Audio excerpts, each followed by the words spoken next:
Your commentator is Lyle Van.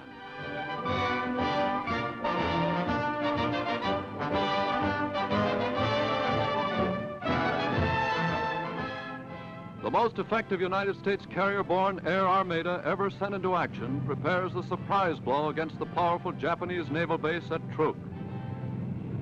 Bombers, torpedo planes, and Hellcat fighters stand ready for the takeoff as their 2,000 horsepower engines warm up. The fleet is close to the enemy's secret stronghold now and still undetected. The first flight moves to the attack. The exact number of carriers in this great fleet is a closely guarded naval secret, but an overwhelming force of planes roars into the sky, the finest planes and the greatest flyers in the world. There goes the spearhead of the attack.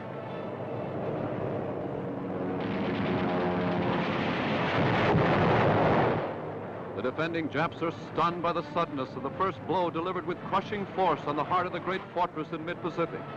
Like Hitler's Europe, Tojo just forgot to put a ceiling over Truk, and jubilant Navy cameramen take pictures to prove it. Roaring in from the sea, Navy bombers blast Jap planes before they can leave the ground and destroy their runways. The main islands of the Truk Atoll suffer a pulverizing blow before the surprised Japs can organize any defense. Param Island, headquarters of the Truk Naval Base, is given a terrific pounding. Hellcats, Avengers, and Dauntless dive bombers sweep over in close formation. Wheeling around over the main island, pilots continue the work of destruction by bombing every important part of the great base, a base the Japs have been building up for over 20 years into a fortress considered impregnable.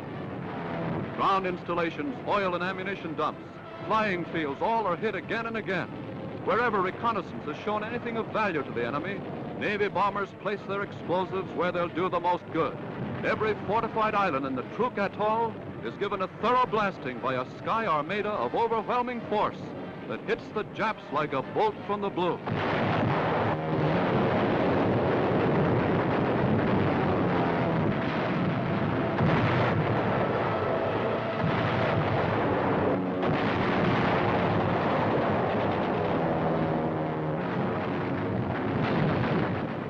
A few Jap planes escape from small dispersal fields and make a hopeless stab at ships of our task force.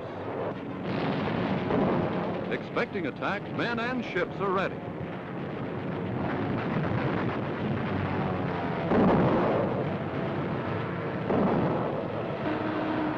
A low-flying Jap torpedo plane meets a curtain of steel from cruisers and destroyers as it attempts to close in.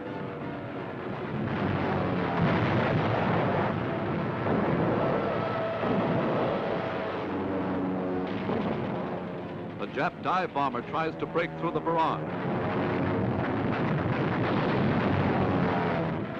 The sky is spotted with bursting shells from massed anti-aircraft guns as they knock down the attacking plane. A direct hit and a flaming end for another Nipponese airman.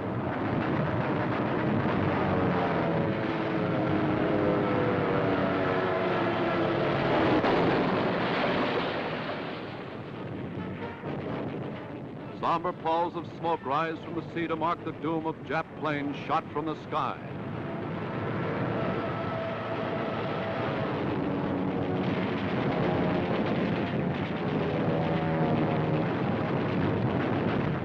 Only slight damage is suffered by just one American ship in the Jap suicidal defense. The task force beats off every threat from the skies and boldly continues to steam close to the shore to await the return of its attacking airmen.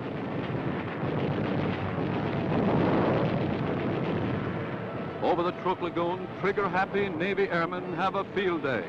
Few Jap planes are left to annoy them as torpedo planes, bombers, and fighters come in for the kill. There's a large destroyer, a perfect target. The Navy Hellcat meets a Jap Zero. This exciting story is repeated over and over. The Jap is outclassed, torn asunder.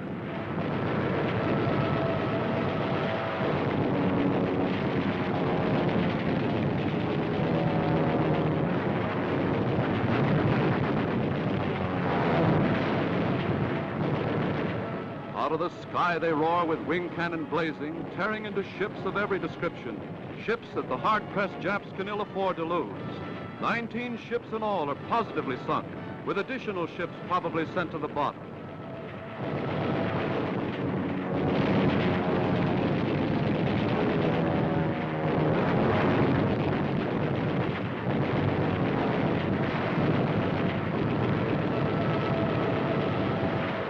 The desperate Japs even take a slow reconnaissance plane into combat. It tries to hide in a cloud.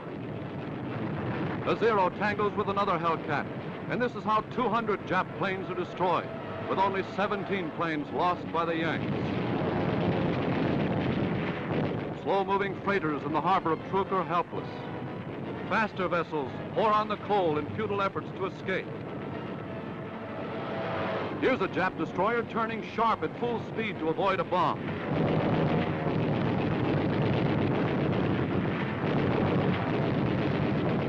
Up in the clouds, another Jap pilot seeks the glory of giving his life for the Emperor, so the Navy accommodates him.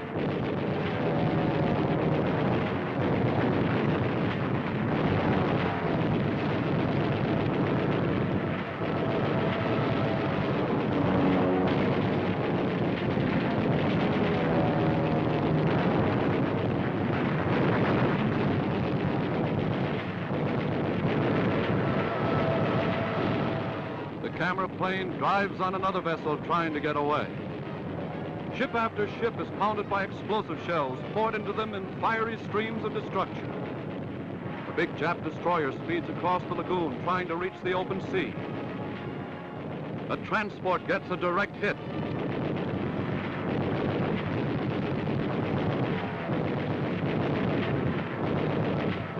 The snake trail below is another destroyer. Right in a cone of fire from another heavily armed plane, a doomed Jap vessel takes it. The last Jap plane to stay in the air over Truk is looking for trouble.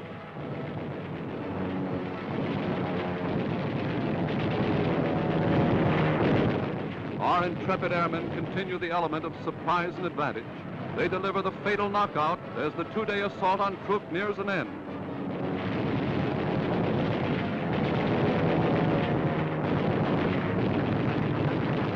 There's that Zero again, soon to be represented by another Jap flag painted on the fuselage of a Navy Hellcat.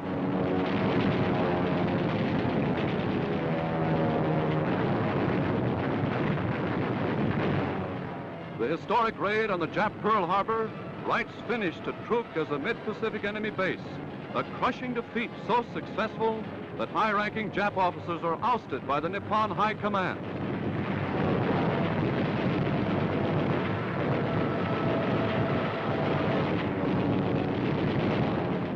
The Truk Lagoon, cluttered with bombed and battered hulks, is in itself full proof that never again can the Jap Navy ride at anchor here in safety.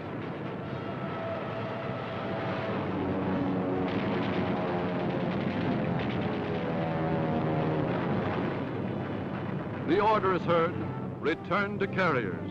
Just average American boys, taught to fly, taught to fight, taught to win. One wheel missing, but it's a perfect landing.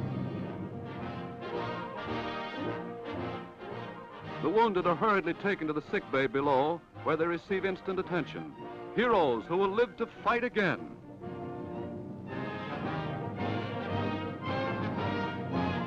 Other planes come through showing the scars of enemy shell fire. This great victory is substantial payment on account for the Japs' sneak attack on Pearl Harbor. The nation thrills to the news that the Yanks smash Truk.